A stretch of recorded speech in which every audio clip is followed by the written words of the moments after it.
Le titre, le Premier ministre fête le nouvel an aux côtés des personnes déplacées internes du camp de Ira Waïgouya. Hier, Maître Kelem de Tambela et des membres du gouvernement ont déjeuné avec leurs hôtes du jour, parmi eux des enfants, avec beaucoup de sourires grâce aux nombreux cadeaux qu'ils ont reçus.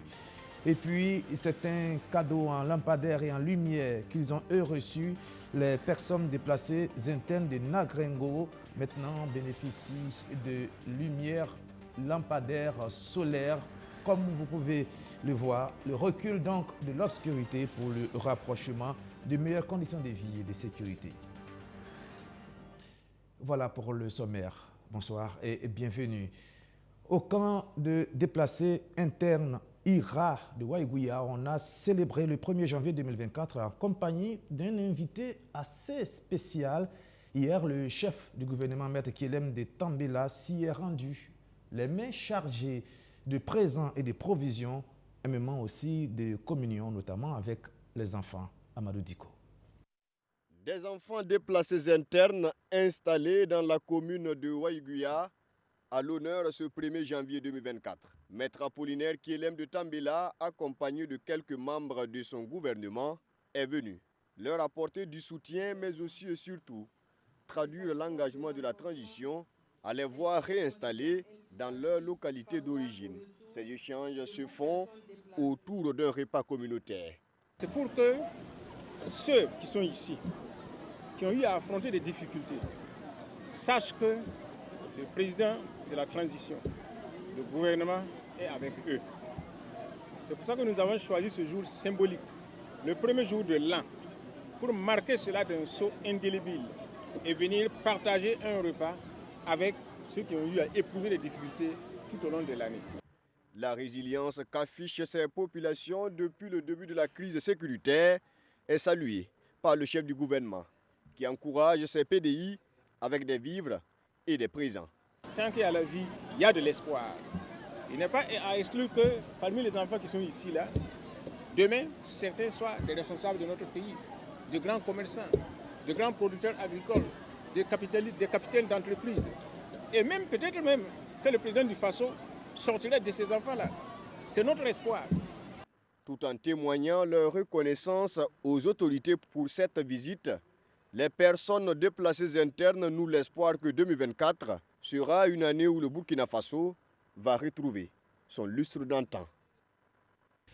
Des vivres pour les PDI de Waïgouya, de la lumière pour les personnes déplacées internes de Nagrengo. Les deux sites d'accueil de cette communauté, de cette commune située dans le plateau central ont été équipés en lampadaires solaires.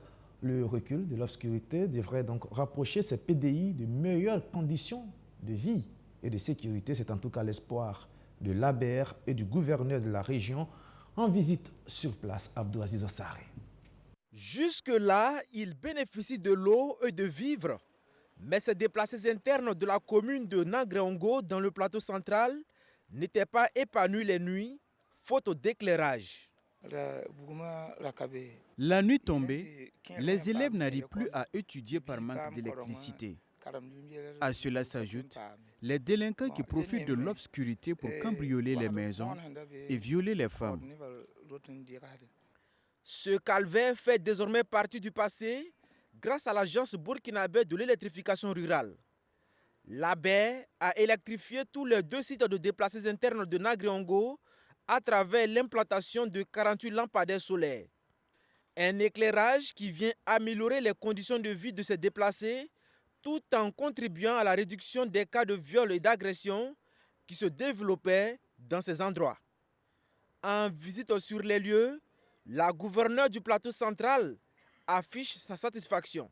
L'heure est choisie exprès pour pouvoir constater de visu que ces lampes-là sont fonctionnelles et que cela participe à plus de sécurisation de ces sites pour ces personnes déplacées internes. Donc les populations, les personnes déplacées internes sont satisfaites du travail qui a été fait, puisque ça en même temps, ça permet donc avec l'énergie la nuit de développer un petit commerce tout autour, permettre que l'on puisse vaquer à des occupations qu'on n'aurait pas pu faire sans les lampadaires. Ces lampadaires ont une durée de vie estimée à plus de 20 ans, selon l'Agence burkinabé de l'électrification rurale. Donc la technologie solaire a été mise en exergue et pour ces lampes-là, la durée de vie est de 5 ans, la garantie est de 5 ans, mais les équipements tels que les panneaux solaires ont une durée de vie de 25 ans. Donc pour dire que normalement avec la maintenance, nous pouvons tenir jusqu'à 25 ans. En plus des sites de déplacés, les domiciles des communautés d'accueil ont été également électrifiés au solaire. L'électricité est venue résoudre plusieurs difficultés. C'est pourquoi je tiens à remercier les autorités pour cet acte salvateur. Nous prions afin que Dieu aide le Burkina Faso à retrouver la paix et que tous les déplacés retournent dans leurs localités respectives. Cette politique d'électrification des sites de déplacés et des zones d'insécurité va se poursuivre sur tous les territoires, rassure le ministère en charge de l'énergie. À terme, ce sont environ 1600 lampadaires solaires qui seront installés. C'est un nouveau phénomène qui s'installe de plus en plus. Après l'érection de plusieurs ronds-points de Ouagadougou en quartier général des gardiens de la transition, on assiste maintenant au baptême de ces endroits des noms des autorités de la transition. Eh bien, à ce jeu-là, le capitaine Ibrahim Traoré est imbattable. La preuve par cette inauguration au quartier Nagrin, Archimède Boy. Carrefour Nerwata, au quartier Nagrin, à Ouagadougou. Ce rond-point érigé par un groupe de jeunes dénommé Nerwata porte désormais le nom du chef de l'État, le capitaine Ibrahim Traoré. À travers ce cérémonial d'inauguration, ces jeunes veulent ainsi rendre hommage à celui qu'ils qualifient de leader éclairé de la nation. C'est toute la jeunesse du quartier qui s'est mobilisée pour le faire, pour montrer notre union avec les chefs d'État. Les gestes du président, c'est tout ce qui nous pousse qu'on a mis son nom sur le rond-point là. Parce qu'on trouve qu'on a eu un chef digne. Bon, tout ce qu'il fait, ça convient à la jeunesse, raison laquelle on est tous associés pour l'accompagner dans la bonne action. Cette initiative est co-parrainée par plusieurs personnalités, dont le capitaine Karim Souabo, directeur général du Fonds national pour la promotion des sports et loisirs. Pour ces hommes venus encourager l'union des jeunes du quartier Nagrin, la mobilisation citoyenne doit être maintenue. Ceux qui sont là et ailleurs doivent comprendre qu'on n'est pas là pour attendre quelque chose de quelqu'un. Non, chacun contribue. Voilà, nous sommes là pour une veille citoyenne. Et cette veille citoyenne permet à ce que l'ennemi, c'est quelque chose de dissuasif en fait. L'ennemi va être timoré, réticent jusqu'à ce qu'il adhère même à notre lutte. Voilà, donc ce que j'ai à dire à ces jeunes-là, sinon à tout le monde, c'est de rester serein. Des remises symboliques de présents aux personnalités qui soutiennent ce regroupement baptisé Nerwata et des prestations artistiques ont par ailleurs ponctué cette cérémonie d'inauguration. Et toute autre chose à présent, l'État reconnaît le mérite des travailleurs du secteur des postes et du numérique qui sont environ une centaine d'agents à avoir été décorés pour services rendus à la nation. Maxime Ilboudo. Grâce à tous ces hommes et femmes, les secteurs du numérique, des postes et du digital ont connu un essor remarquable au Burkina Faso. Satisfait de leur travail, la nation rend hommage à ces acteurs à travers ces insignes. 99 agents au total, certains sont élevés au grade de commandeur, d'officier de l'étalon et d'autres promus au rang de chevalier de l'ordre du mérite, des arts, des lettres et de la communication. 17 ans de travail, ce sont des sentiments de reconnaissance, de satisfaction. Nous allons redoubler d'efforts. Parce que quand tu fais un travail et c'est reconnu, ça donne le courage de persévérer. Vraiment, c'est un sentiment de joie, de fierté. Et je remercie le bon Dieu, je remercie la famille, le ministère de la Transition digitale, sans oublier la Poste. Vraiment, je suis content. Cette cérémonie se veut un devoir de reconnaissance à l'endroit des acteurs qui œuvrent au quotidien pour le développement du ministère en charge de la transition digitale, à en croire la première responsable du département. Elle est aussi une invite à plus d'abnégation pour relever les défis du domaine. Nous allons poursuivre et accélérer nos efforts en matière de dématérialisation de procédures administratives, donc de concert avec tous les sectoriels, notamment les DSI que je salue ici, et consolider les acquis en matière d'infrastructure et également les renforcer en passant par la réhabilitation de notre réseau national pour l'administration, mais également par la mise en place d'infrastructures d'hébergement pour soutenir justement notre ambition dans tout ce qui est dématérialisation. Nous ambitionnons également pour 2024 de mettre en place la signature électronique, qui est un élément important si nous voulons la dématérialisation de bout en bout de nos procédures administratives.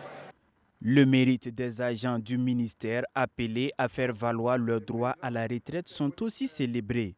Décorés, ils reçoivent également des attestations de reconnaissance des mains de la ministre en charge de l'économie numérique. Et au nombre de ces 99 récipiendaires figure en bonne place l'École supérieure des techniques avancées. L'ESTA a été fait chevalier de l'Ordre du mérite des arts, des lettres et de la communication par le ministère en charge de la transition digitale, un véritable couronnement de 2 décennies de formation. Maxime Liboudot. 20 ans au service de la formation professionnelle dans les filières scientifiques et techniques.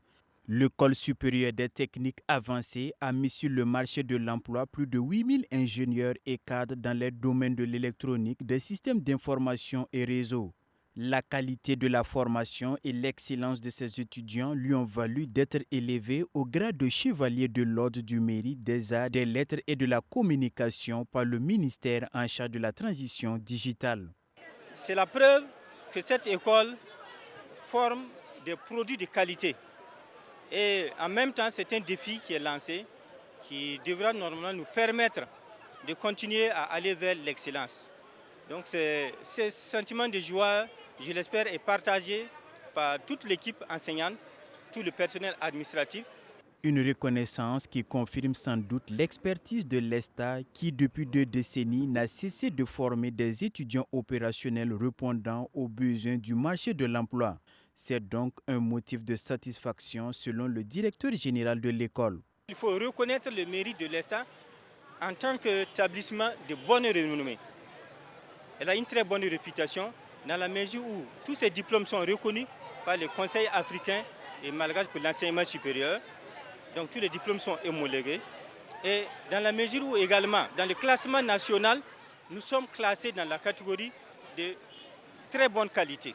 Nous pensons donc que notre production est vraiment de valeur et contribue énormément au développement socio-économique de notre pays. Pour contribuer davantage au développement socio-économique du pays, l'ESTA invite les autorités à valoriser les secteurs de la créativité et de l'innovation. L'idée est d'amener les étudiants à mettre en lumière leur potentiel pour un environnement numérique plus compétitif. On devrait être capable de valoriser ces secteurs de la technologie en montrant que c'est cela qui va nous permettre vraiment d'émerger. Donc j'encourage tous les bacheliers, les futurs bacheliers à choisir l'ESTA pour venir se former. Parce que nous sommes sûrs que chaque produit de l'ESTA n'est pas un chômeur, mais plutôt un agent économique bien fait pour lui-même et pour toute la nation. L'ESTA est classé 5e meilleur établissement au rang des instituts privés d'enseignement supérieur par le ministère en charge de la recherche et de l'innovation. Plus besoin maintenant de trop de paperasse pour créer un nom commercial ou une dénomination sociale de votre société ou entreprise. C'est très simple. Il vous suffit d'aller et de cliquer sur la plateforme IFN RCCM et le tour est joué. Plus d'explications, Amadou Diko. Désormais, plus besoin de se déplacer pour créer une entreprise au Burkina Faso. L'accès au fichier national du registre du commerce et du crédit mobilier est possible à partir d'un téléphone portable ou d'un ordinateur. Et cela grâce à cette nouvelle plateforme digitale mise en place par la Maison de l'entreprise du Burkina Faso. Dénommée IFN RCCM, la plateforme vise à permettre aux hommes et femmes d'affaires de vérifier et réserver leur dénomination commerciale en un clic. La mise en ligne du fichier national du RCCM vise les objectifs suivants. Permettre au public à travers l'Internet d'avoir accès aux données du fichier aux fins de consultation et de recherche dans le strict respect des données à caractère personnel. Permettre la vérification de la disponibilité des noms commerciaux et des dénominations sociales en ligne. Permettre aux promoteurs de demander la réservation des noms commerciaux ou des dénominations sociales de leur entreprise en ligne. 70 à 80 demandes de création d'entreprise sont enregistrées chaque jour à la Maison de l'entreprise. C'est donc pour faciliter l'accès de ces offres de services aux populations que la IFN RCCM est créée. L'idée à long terme, c'est d'améliorer le climat des affaires au Burkina Faso. Cette application aussi va permettre d'éviter bon nombre de conflits entre les promoteurs d'entreprises, dans ce sens que nous avons des duplications de noms. Et en termes de duplication de noms, ça va avec toutes les conséquences nécessaires dans la mesure où la création d'une entreprise, c'est comme la naissance d'un enfant. Il ne faut pas que l'entreprise, une fois créée, soit confrontée déjà à des problèmes juridiques en termes de propriété du nom de dénomination. Cette mise en ligne du fichier national du registre du commerce et du crédit mobilier entre dans le cadre de la politique du gouvernement visant à dématérialiser certains nombres de procédures et des actes de l'administration publique. Le digital encore, de plus en plus présent dans les jeux du hasard et des paris sportifs notamment, la LONABE entre dans la danse en modernisant ses produits et ses offres. L'un d'entre eux s'appelle la LONABET, ici présenté et expliqué au parieur Bamori Traoré, Roméo Koïta. La Loterie nationale burkinabé innove avec un nouveau jeu dédié exclusivement aux paris sportifs. Dénommé LONABET, cette plateforme permet de pronostiquer en ligne sur un événement sportif. Plusieurs types de paris sont disponibles, dont le plus simple consiste à parier sur la victoire d'une équipe. Ce jeu répond à la modernisation des paris de la LONABE à travers un jeu sur les paris sportifs, toutes sortes de sports, qui permettra aux parieurs de profiter du digital pour engager beaucoup plus de gains, qui rapprochera nos produits, le premier qui est le pari sportif, et bien d'autres de la clientèle. Ce produit offre de nombreux avantages aux parieurs, selon les initiateurs. Il leur permet par exemple de tenter leur chance au jeu du hasard sans se déplacer. Vous savez que la LONABE a pour slogan « Les lots aux gagnants, les bénéfices à la nation ». Donc de part et d'autre, ce jeu ne fait qu'apporter un plus à ce que la LONABE fait déjà. Maintenant, pour la clientèle, j'ajoute ça, c'est rapprocher le produit de la clientèle dans la mesure où, vous voyez, il y a des distances, il y a des problèmes de déplacement, etc. Avec ce jeu et plein d'autres que la LONABE mettra sur le marché, le client n'aura plus besoin de se déplacer loin pour jouer.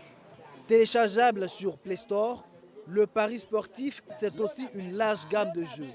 Les parieurs pourront désormais miser sur plus de 100 jeux pour tenter de remporter de nombreux lots. Et on termine ce journal avec de la religion. La FAIB a un nouveau président de son présidium. Il en est le 18e. Il s'appelle Cheikh Sidi Maïga II. Ses défis et ses ambitions. Stéphanie Ouattara, Hachimed Boy. Le 18e président du Présidium de la Fédération des associations islamiques du Burkina Faso, FAIB, est Cheikh Sidi Mohamed Maïga II.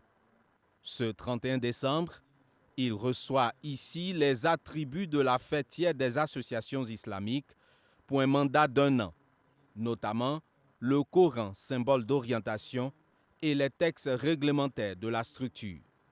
Puis, place à la signature pour sceller son mandat. Cheikh Sidi Mohamed Maïga II cumule désormais la présidence du mouvement Tidjania et celle de la FAIB.